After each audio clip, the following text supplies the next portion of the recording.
উরুগুয়েকে খেলাধুলার মাধ্যমে সেতু বন্ধন তৈরির আহ্বান প্রধান উপদেষ্টার। আরও রয়েছে নতুন সেল গঠন করল বৈষম্য বিরোধী ছাত্র আন্দোলন। জানিয়ে দেব গণ অভ্যুত্থান কোনো একক সংগঠনের কর্তৃত্ব নয়, বলেছেন শরীফউদ্দীন জুয়েল। সর্বশেষ জানিয়ে দেব ভারত মহাসাগরে ভূ রাজনীতিতে পাকিস্তান কি পিছিয়ে থাকবে। শুনছিলেন সংবাদ শিরোনাম, এবার বিস্তারিত। প্রধান উপদেষ্টার অধ্যাপক ডক্টর মোহাম্মদ ইউনূস খেলাধুলার মাধ্যমে জনগণের মধ্যে যোগাযোগ গড়ে তোলার জন্য উরুগুয়ের প্রতি আহ্বান জানিয়েছেন। রোববার বাংলাদেশে নিযুক্ত উরুগুয়ের আনাবাসিক রাষ্ট্রদূত আলবার্তো ও গাইনি রাষ্ট্রীয় অতিথি ভবন যমুনায় সৌজন্য সাক্ষাৎ করতে গেলে প্রধান উপদেষ্টা এই আহ্বান জানান। রাষ্ট্রদূত গোয়ানি প্রধান উপদেষ্টাকে বলেন, উরুগুয়ে এবং বাংলাদেশের মধ্যে সহযোগিতার অনেক ক্ষেত্র অনাবিষ্কৃত রয়েছে, যা দুই দেশের জন্য অভূতপূর্ব সম্ভাবনা সৃষ্টি করতে পারে। তিনি বলেন, সামাজিক ব্যবসায় বিশ্বে বাংলাদেশ এগিয়ে থাকাটা প্রশংসনীয়। উরুগুয়ে বর্তমানে বাংলাদেশে উল, সয়াবিন এবং কৃষিজাত পণ্য রপ্তানি করে। যদিও পরিমাণটা খুব বেশি নয়, সাম্প্রতিক বছরগুলোতে বাণিজ্যের পরিমাণে 2 অঙ্কে পৌঁছাটা অসাধারণ কিছু। রাষ্ট্রদূত বাংলাদেশ ও দক্ষিণ আমেরিকার মধ্যে সংযোগের বিষয়ে আলোকপাত করেন এবং দুদেশের মধ্যকার ব্যবস্থার কমানোর উপর জোর দেন।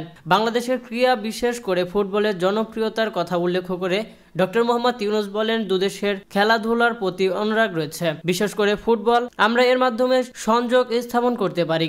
আসুন আমরা অন্য ক্ষেত্রেও আমাদের সহযোগিতা গড়ে তুলি। প্রধান উপদেষ্টা বাংলাদেশে বিনিয়োগের সুযোগ নিতে তার দেশে প্রচারের জন্য রাষ্ট্রদূতকে আমন্ত্রণ জানান। তিনি উরুগুয়ের নবায়নযোগ্য এবং পরিচ্ছন্ন শক্তির সহযোগিতার প্রতি আগ্রহ প্রকাশ করেন। প্রধান উপদেষ্টা আরও বলেন, বাংলাদেশ এবং উরুগুয়ে সম্পর্ক মজবুত করতে পারে এবং একে অপরের প্রতিযোগিতামূলক সুবিধা নিতে হবে।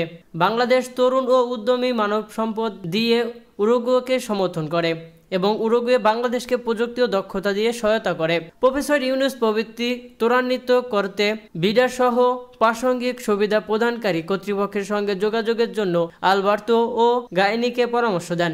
বৈঠকে উপস্থিত ছিলেন এসডিজি বিষয়ক প্রধান সমন্বয়কারী লামিয়া মোর্শেদ এবং প্রধান উপদেষ্টার কার্যালয় ও পররাষ্ট্র মন্ত্রণালয়ের কর্মকর্তারা। সাংগঠনিক কার্যক্রম আরও গতিশীল করার লক্ষ্যে সাংস্কৃতিক সেল গঠন করেছে বৈষম্য বিরোধী ছাত্র আন্দোলন।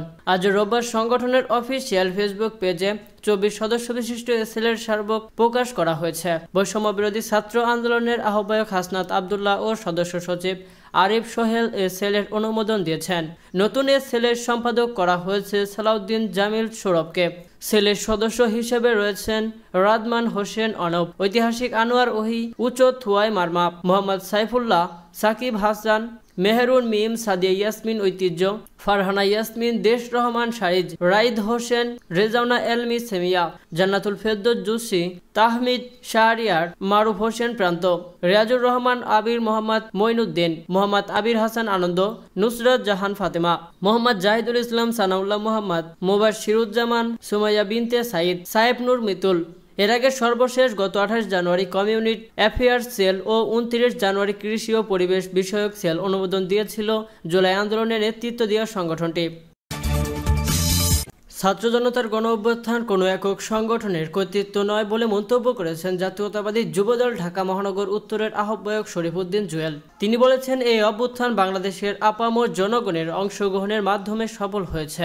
রোববার রাজধানীর রামপুরা থানার অন্তর্গত 23 নং ওয়ার্ড যুবদলের কর্মী সভায় প্রধান অতিথির বক্তব্যে জুয়েল এ কথা বলেন। ঢাকা মহানগর উত্তর যুবদলের এই আহ্বায়ক বলেন, বিগত 17 বছর ধরে বাংলাদেশের মুক্তিকামী জনতা ফ্যাসিস্ট মাফিয়া হাসিনা সরকারের বিরুদ্ধে আন্দোলন চালিয়ে গেছে এবং অবশেষে গত 5 আগস্ট ছাত্র জনতার গণঅভ্যুত্থানের মাধ্যমে শেখ হাসিনা দেশ ছেড়ে পালিয়ে গেছে। এই আন্দোলনের রূপকার এবং মাস্টারমাইন্ড একমাত্র বিএনপির ভারপ্রাপ্ত চেয়ারম্যান তারেক রহমান। জুয়েল বলেন, একটি স্বার্থান্বেষী মহল আমাদের জাতীয় ঐক্য বিনষ্ট করার চেষ্টা করছে, তাদের সফল হতে দেওয়া হবে না। অন্তর্বর্তী সরকারের উদ্দেশ্যে তিনি বলেন, আমরা আপনাদের এখন পর্যন্ত সমর্থন দিয়ে যাচ্ছে। আপনারা জনগণের ভোটাধিকার নিশ্চিত করার মাধ্যমে একটা সফল ও সুষ্ঠু নির্বাচনের আয়োজন করেন। শরীফউদ্দীন জুয়েল বলেন, বাংলাদেশের মালিক এই দেশের জনগণ, সুতরাং জনগণই ঠিক করবে তাদের প্রতিনিধি কারা হবে। এবং একমাত্র জনগণের ভোটাধিকারের মাধ্যমে এটা সম্ভব। আর জনগণের প্রত্যক্ষ ভোটের মাধ্যমে নির্বাচিত প্রতিনিধিরাই জনগণের জন্য প্রয়োজনীয় সংস্কার করার অধিকার রাখে। তিনি অন্তর্বর্তী সরকারকে অতি দ্রুত নির্বাচনের রোডম্যাপ ঘোষণা করার আহ্বান জানান। তিনি বলেন, যুব দলে হাইব্রিড ও অনুপ্রবেশকারীদের আশ্রয় প্রশ্রয় নেই, কখনো দেওয়াও হবে না। যারা আন্দোলন সংগ্রামে নেতৃত্ব দিয়েছে, রাজপথে ছিল, হামলা মামলার শিকার হয়েছে, সময়ের পরীক্ষায় উত্তীর্ণ হয়ে তারাই যুবদলের প্রকৃত কর্মী। একমাত্র তারাই ভবিষ্যতে যুবদলের নেতৃত্বে আসার যোগ্যতা রাখবে। তিনি বলেন, আন্দোলনের সময় যারা নেতৃত্বে ছিল তারা চাঁদাবাজি ও দখলবাজিতে জড়িত না। যারা ঘাপটি মেরেছিল, যারা আওয়ামী লীগের সাথে সমঝোতা করে চলছে, তারাই চাঁদাবাজি ও দখলজারিতে জড়িত। কর্মী সভায় বিএনপির ভারপ্রাপ্ত চেয়ারম্যান তারেক রহমান ঘোষিত 31 দফা নিয়ে বিশদ আলোচনা করেন এই যুবদল নেতা। তিনি যুবদলের নেতাকর্মীদের জনগণের পাশে থেকে জনকল্যাণমুখী কাজে অংশগ্রহণ করার নির্দেশনা প্রদান করেন। সেই সাথে তিনি হুঁশিয়ারি করে দিয়ে বলেন, যাদের কারণে জনদুর্ভোগ এর সৃষ্টি হয় কিংবা জনগণের আস্থা বিনষ্ট হবে, তাদের বিরুদ্ধে সাংগঠনিক ব্যবস্থা গ্রহণ করা হবে, সে যত ত্যাগী নেতাই হোক। 23 নং ওয়ার্ড যুবদলের আহ্বায়ক রতন মিয়ার সভাপতিত্বে এবং সদস্য সচিব নাইম ইসলাম নানুর সঞ্চালনায় এতে প্রধান অতিথি ছিলেন বিএনপির কেন্দ্রীয় ক্ষুদ্র ঋণ বিষয়ক সম্পাদক ও ঢাকা মহানগর উত্তরের সাবেক সভাপতি MA কাইয়ুম। এছাড়া আরও বক্তব্য রাখেন ঢাকা মহানগর উত্তর যুবদলের যোগ্য আহ্বায়ক তসলিম আহসান মাসুম, আবুল হাসান টিটু, তানভীর আহমেদ ইকরাম, শামীম আহমেদ, শামীম আহমদ ও জুলহাস আহমেদ। ভারত মহাসাগরে ভূরাজনীতির প্রতিনিয়ত পরিবর্তন হচ্ছে। যুক্তরাষ্ট্রের নেতৃত্বাধীন ইন্দো ও প্যাসিফিক কৌশল ও অঞ্চলের রাজনীতিকে আরও জটিল করে তুলেছে। যুক্তরাষ্ট্র ও তার মিত্ররা চীনের প্রভাব কমাতে চাইছে। এতে ভারত গুরুত্বপূর্ণ অংশীদার হিসেবে রয়েছে। আর এই নতুন সমীকরণ পাকিস্তানের জন্য চ্যালেঞ্জ তৈরি করে। ভারত মহাসাগর বিশ্বের অন্যতম গুরুত্বপূর্ণ সমুদ্রপথ। এই পথে বিশ্বের 80% তেল বাণিজ্য হয়। চীন ও ভারতের মতো উদীয়মান অর্থনীতির দেশগুলোর জন্য এটি গুরুত্বপূর্ণ। ইউরোপ, আফ্রিকা ও দক্ষিণ পূর্ব এশিয়ার মধ্যে সংযোগ তৈরি করেছে এই ভারত মহাসাগর। পাকিস্তানের জন্য এর গুরুত্ব আরও বেশি। দেশটির 1046 কিলোমিটার দীর্ঘ উপকূলীয় অঞ্চল রয়েছে। পাকিস্তান অত্যন্ত গুরুত্বপূর্ণ হরমুজ প্রণালীর কাছে অবস্থিত। বিশ্বের 20% তেল এই প্রণালী দিয়ে প্রবাহিত হয়। এছাড়া দগার বন্দর পাকিস্তানের অর্থনৈতিক ও কৌশলগত পরিকল্পনার অন্যতম অংশ। চীনের সহযোগিতায় নির্মিত এই বন্দর চীন পাকিস্তান অর্থনৈতিক করিডোরের অংশ। এটি পাকিস্তানকে মধ্য এশিয়া ও মধ্যপ্রাচ্যের সঙ্গে সংযুক্ত করেছে। একই সঙ্গে চীনের জন্য এটি গুরুত্বপূর্ণ। এর মাধ্যমে চীন আরব সাগরের সরাসরি প্রবেশ করবে এবং এটি মালাক্কা প্রণালীর উপর নির্ভরতা কমিয়ে দেবে। পাকিস্তানের নৌবাহিনী দেশটির সামুদ্রিক নিরাপত্তার গুরুত্বপূর্ণ ভূমিকা রাখে। ভারতীয় নৌবাহিনীর তুলনায় এটি ছোট হলেও দেশটির সামুদ্রিক স্বাস্থ্য রক্ষায় এটি তদন্ত গুরুত্বপূর্ণ। শক্তিশালী নৌবাহিনী শুধু উপকূল রক্ষার জন্য নয়, বরং সমুদ্রপথে বাণিজ্য ও জ্বালানি সরবরাহ নিরাপদ রাখার জন্য প্রয়োজন। সাম্প্রতিক বছরগুলোতে পাকিস্তান তার নৌশক্তি বাড়িয়েছে, উন্নত সাবমেরিন, ফ্রিগেট ও নৌ টহল বিমান যুক্ত করেছে। পাকিস্তান নৌবাহিনীর স্ট্র্যাটেজিক ফোর্স কমান্ডো গঠন করেছে এবং পারমাণবিক ক্ষমতা সম্পন্ন সাবমেরিন যুক্ত করেছে।